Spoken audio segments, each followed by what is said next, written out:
Hey, it's Cam from Barbecue Spit Rotisseries. I'm going to show you how to cook some amazing chicken nibbles on our Flaming Coals mini spit.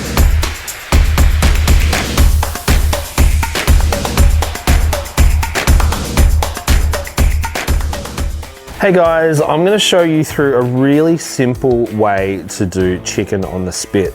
Now these are party favorites. It's really quick, sort of midweek dinner if you want to as well. We're doing chicken nibbles. Now, there's a little bit of confusion about what chicken nibbles are, so I'm just going to quickly run you through exactly what it is. It's a wing essentially, but it's cut into two separate pieces. So you got the drum and you have got what we call the flapper or the wing part. So as you can imagine, that was a V at one point, but it's actually just trimmed down. Now you can get these from the supermarket, you can get it from any of, chicken butcher, anything like that, and they'll cut it up for you, or you can simply cut it yourself, just attach those two pieces. But it is really, really simple and they turn out phenomenal on the spit. So what we're gonna be doing is rubbing these in some Clucking Mad, Flaming Coals Clucking Mad rub. Phenomenal on chicken, obviously it's Clucking Mad.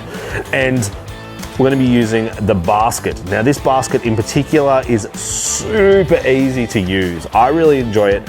Why I would use this over threading them on or anything like that is they tumble around really well and sort of marinate as they're cooking. Very, very easy to use. Not just that, it's even easier to clean because it's dishwashable and it actually breaks down in two, but we'll get to that really soon. So first step, chicken. Now this is obviously already quite moist. I'm not gonna add any oil to this. Straight into the bowl. Now you could definitely lay them out on a chopping board and sort of coat them with the rub individually, but I just find doing it all at once and tossing them is so much easier. Dirty hand, clean hand. Yeah, very simple. Apply your rub. Now you can go quite generously with this stuff because we're going to be tossing it. All right. Okay. Sort of toss them around in there. So they've got a nice coating. I'm gonna go a little bit heavier than that.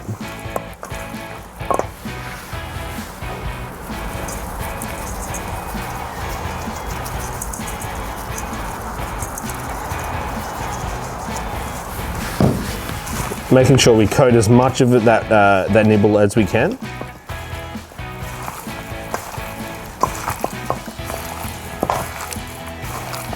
All right.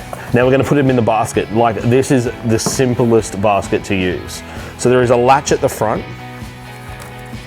Simply undo the latch, open it up. Now I like to split it in two when I'm getting it ready.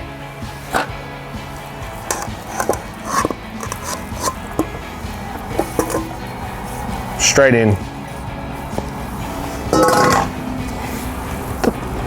Put the top half back on.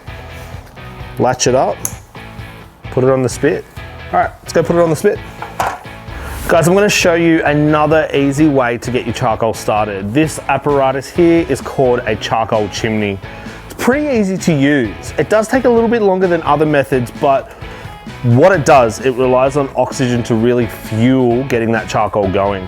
Charcoal goes inside the canister there and there are holes down below and that is where the oxygen breathes. But how are we gonna light it?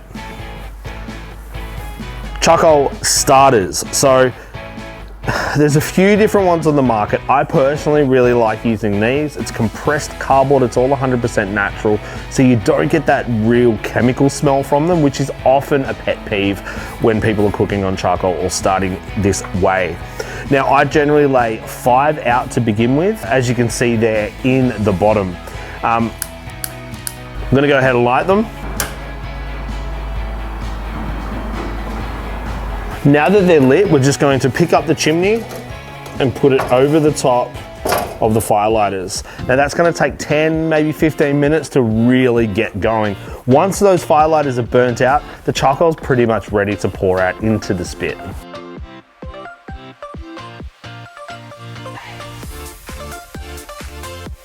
All right guys, the charcoal is lit and ready to pour in. So be very careful, use some heat-proof gloves and 2 handles.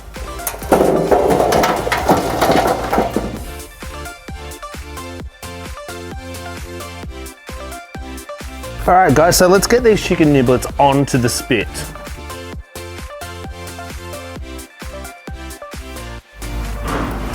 So I like to center the cage as much as I can, or the tumbler as much as I can, just so it's directly over the charcoal. Now, chuck the motor on, see how we spin. Hopefully these won't clump up. So the trick to this is don't overpack that basket, because otherwise you'll get them clumping up. But as they're cooking, they're going to tumble around in there and marinate in that rub. Now the ideal height is what we've got it at here. Holding your hand, 1, 2, 3, 4, 5 seconds above the heat without burning yourself.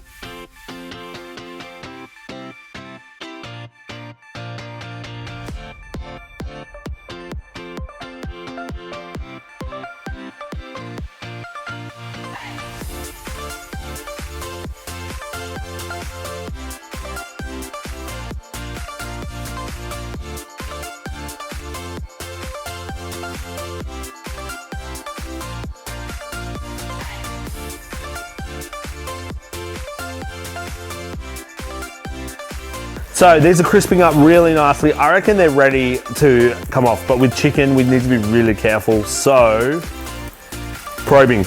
Now, we're gonna probe these and look, the safe cooking temperature. What's really great about these probes is if you ever forget, it's always on the back. So the safe cooking temperature is 74 degrees Celsius. That's the safe eating temperature. Quickly probe, and we're sitting at like 80, 85. I like to take them a little bit further. I like to go around the 80 to 90 mark. It won't dry out. It just means it's gonna be crispier and definitely cooked all the way through. So we're gonna take these off, give them a try, and I reckon they're gonna be really good. All right, so now the only thing left to do is try them out. They're really good. That's amazing.